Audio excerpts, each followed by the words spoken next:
কাউকে মানসিক কষ্ট দিচ্ছেন, খুব যত্ন করে দিন যাতে কেউ টের না পায়। তবে নিজেকেও একটু তৈরি করে রাখবেন ভবিষ্যতের জন্য। যে কষ্টগুলো কাউকে দিচ্ছেন, দুনিয়াতে তার পুরোটা না হলেও মিনিমাম 1/3 ভোগ তো করেই যেতে হবে আপনাকে। গোলাকার এই পৃথিবীতে আপনার দেয়া কষ্টগুলো ঘুরে ফিরে কিন্তু আপনার কাছেই একদিন না একদিন ফেরত আসবে।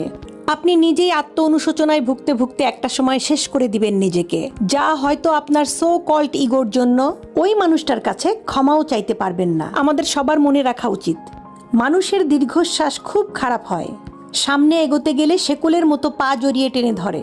ভালো থাকুক আমাদের চারপাশের মানুষগুলো, ভালোবাসার মানুষ, ঘৃণার মানুষ, কাছের মানুষ, দূরের মানুষ, সবাই ভালো থাকুক।